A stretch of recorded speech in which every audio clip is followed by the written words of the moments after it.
नमस्कार दोस्तों।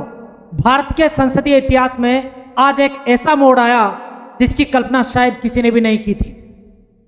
जिस महिला आरक्षण को लेकर के मोदी सरकार अपनी सबसे बड़ी जीत बता रही थी, आज उसी से जुड़ा 131वां संविधान संशोधन विधेयक लोकसभा में धराशायी हो गया।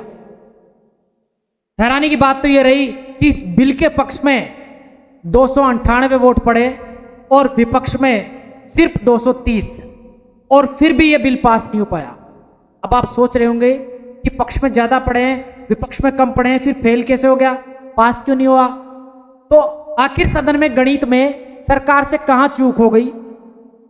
क्यों विपक्ष ने इसे दक्षिण भारत के खिलाफ सबसे बड़ी साजिश करार दिया? और क्या अब 2029 में महिलाओं को आरक्षण मिल पाएगा? आज की इस वीडियो में हम इस हाई वोल्टेज ड्रामे के पीछे की पूरी स्टोरी को बताएंगे आपके लिए। आज मैं आपको बताने जा रहा हूं कि लोकसभा की सीटें जो हैं उसको लेकर आज के अखबार में दिया था कि लोकसभा सीटों की संख्या 543 से बढ़ा करके 850 होने वाली है, और इसको लेकर के 131वां संविधान संशोधन विधेयक जो है वो लोकसभा में पेश किया गया था। और इसमें जो वोटिंग हुई उस वोटिंग ने पूरे देश को शौक में कर दिया।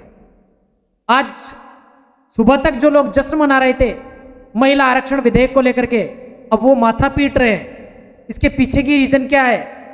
लेकिन आप अगर गौर से देखें तो ये लड़ाई सिर्फ महिला आरक्षण की नहीं थी, बल्कि इसके पीछे कोई और खेल छिपा हुआ था, और वो खेल था परिसीमन का पेच। और इसके द्वारा ये क्या करना चाह रहे थे? उत्तर और दक्षिण भारत के बीच में एक नई राजनीतिक जंग छेड़ दी थी इन्होंने। अब इसका नुकसान किसको हो रहा था, इस बात का विरोध कौन कर रहे थे, वो अपन समझते हैं। उससे पहले अपन ये देखते हैं कि आज का विधेयक ज्यादा वोटिंग होने के बावजूद भी क्यों गिरा। समझिए, आज का विधेयक जो है वो 2/3 बहुमत से पारित होना अनिवार्य था, और 2/3 बहुमत का मतलब होता है सदन में उपस्थित सदस्यों का 67% सदस्य उसके पक्ष में वोट करें। आज के दिन लोकसभा में 489 सदस्य उपस्थित थे, और उसके हिसाब से इस बिल को पास होने के लिए 326 वोट की आवश्यकता थी। लेकिन इसके पक्ष में सरकार के जो पक्ष रहा उसमें 298 वोट ही पड़े, और 230 वोट जो है विपक्ष में पड़े, और इसकी वजह से बिल क्या हो गया? खारिज हो गया। अब इसमें अपन समझने की कोशिश करते हैं कि इस विधेयक का जो है असली रीजन क्या रहा, क्या क्या कारण थे जिसकी वजह से इसका विरोध किया जा रहा था। नंबर 1 कारण है परिसीमन का मुद्दा। अब परिसीमन क्या होता है? इस बिल में लोकसभा की सीटों को बढ़ा करके 543 से 850 करने की प्रस्ताव था।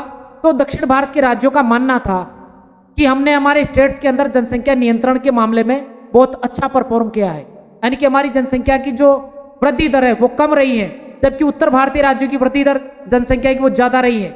और इसकी वजह से अभी जो परिसीमन किया जा रहा है उसमें उत्तर भारत के राज्यों को अधिक सीटें मिलेंगी, और दक्षिण के भारत के राज्यों को बेहतर काम करने के बावजूद भी कम सीटें मिलेगी। और यह सबसे मुख्य बड़ा रीजन माना जा रहा था। आज तमिलनाडु के सीएम MK स्टालिन ने विरोध जताते हुए कह दिया था कि अगर ये बिल पास कर दिया जाता है तो 16 अप्रैल के बाद से ही हम लोग सड़कों पर उतर जाएंगे, पूरा तमिलनाडु सड़कों पर उतर जाएगा और समस्या बहुत पेचीदा हो जाएगी। दूसरा कारण क्या है इसके पीछे, उसको समझते हैं। संविधान और संघीय ढांचे पर हमला इसको बताया है विपक्ष ने और अन्य राजनीतिक पार्टियों ने। कांग्रेस और अन्य विपक्षी दलों ने इसे संघीय सिद्धांतों के खिलाफ बताया है। उनका मानना था कि महिला आरक्षण की आड़ में सरकार परिसीमन की प्रक्रिया को बिना किसी व्यापक सहमति के हमारे ऊपर थोपना चाह रही है। महिला आरक्षण के खिलाफ हम नहीं है, सरकार भी महिला आरक्षण के खिलाफ नहीं है, लेकिन इस समय जो मुख्य पेचीदा समस्याएं हैं वो है लोकसभा में सीटों को बढ़ाने की। अब सीटें बढ़ेगी किसके अनुपात में? जनसंख्या वृद्धि के अनुपात में, जनसंख्या के अनुपात में। तो फायदा किनको हो रहा है? उत्तरी भारत के राज्यों को हो रहा है, दक्षिण भारत के राज्यों को इसका नुकसान उठाना पड़ेगा। इसकी वजह से मुख्य असहमति बनी। 2023 के कानून से अलग था ये। अब आपको मैं बता दूं, विपक्ष का सवाल ये था कि जब 2023 में नारी शक्ति वंदन अधिनियम बना दिया गया था और वो पहले ही पास हो चुका था, जिसमें महिलाओं को 33% आरक्षण देने की बात की गई थी संसद के अंदर, तो फिर उसके बाद इस नए बिल को अमेंड करके लाने की क्या जरूरत थी? इतनी जल्दबाजी क्यों दिखाई सरकार ने? इसका उद्देश्य सिर्फ इतना सा था कि सरकार केवल राजनीतिक लाभ के लिए इस कदम को अपने लिए इस्तेमाल करना चाह रही थी। इसके क्या क्या नुकसान हो सकते थे, पक्ष और विशेषज्ञों की राय के अनुसार मैं आपको बताता हूं।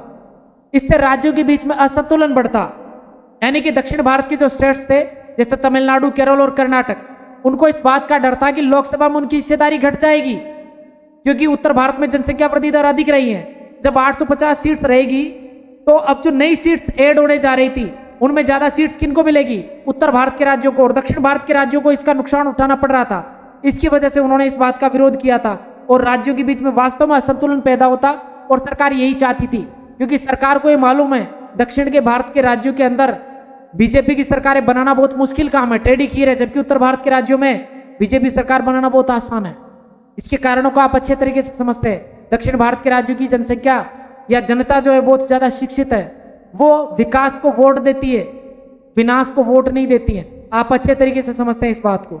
दूसरा, लोकतांत्रिक प्रतिनिधित्व का बारे में बात करूं तो सीटों के अचानक बढ़ जाने से जो इसका विस्तार होता है उससे संसदीय व्यवस्था और प्रबंधन में बड़ी समस्या हो सकती थी, क्योंकि वर्तमान जो संसद भवन बनाया गया था उसमें 850 सीटों के हिसाब से नहीं बनाया गया था, तो इसका आर्थिक नुकसान भी सरकार को और भवन बना करके उठाना पड़ता। अब संविधान में बदलाव की भी गुंजाइश इसमें नजर आ रही थी। विपक्ष का आरोप यह था कि बिल संविधान की मूल भावना और राज्य के अधिकारों के साथ खिलवाड़ करने के लिए, छेड़छाड़ करने के लिए लाया गया है।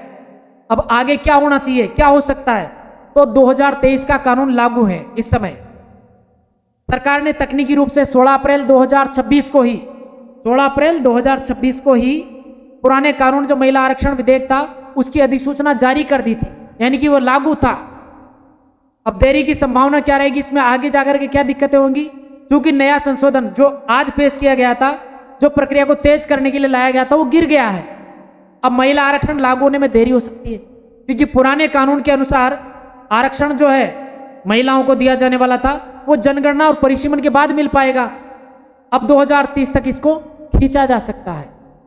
राजनीतिक गतिरोध की बात करें तो इस बिल के गिरने से सरकार और विपक्ष के बीच में टकराव और भी बढ़ेगा। सरकार इसे महिला विरोधी बता करके अपना प्रचार प्रसार करने के लिए इस्तेमाल करेगी, वहीं बीजेपी के खिलाफ वाली जो राजनीतिक पार्टियां हैं वो इसको संविधान बचाने की एक जीत के रूप में प्रचारित करेगी। अब आप ये बताएं, आपके हिसाब से इस विधेयक का गिरना कहां तक सही है? मेरे हिसाब से जब तक परिसीमन की प्रोसेस पूरी नहीं हो जाती तब तक, और जब तक जनगणना के data state wise, caste wise, religion wise जारी नहीं हो जाते, तब तक के लिए यह विधेयक पारित नहीं होना चाहिए था। क्योंकि जब सारे डाटा और स्टैटिक्स आएंगे उसके बाद में इस विधेयक को लागू करना बहुत मजेदार रहेगा, क्योंकि महिलाओं को भी ओरिजिनल प्रतिनिधित्व मिल पाएगा। महिला आरक्षण को लागू करना कागजों में और धरातल पर उसको लागू नहीं करवा पाना एक बहुत बड़ी चुनौती की तरफ इशारा कर रहा था। इसलिए ज्यादा बेहतर यही रहेगा कि आने वाले वक्त में परिसीमन को लागू करने के पहले जनगणना की पूरी रिपोर्ट्स आ जाएं, फिर परिसीमन की रिपोर्ट्स आए, उसके बाद में इस विधेयक को लागू करने के लिए वापस जब रखा जाएगा तो 100% संभावना है कि यह विधेयक पारित हो जाएगा। आज के समय इसका गिरना विपक्षी दलों के लिए जहां शुभ संकेत है, महिलाओं के लिए भी अच्छी बात है, वहीं सरकार के लिए एक डरावना संकेत दे रहा है। आपको क्या लगता है? अपनी राय कमेंट बॉक्स में जरूर दीजिएगा। धन्यवाद। जय श्री राम।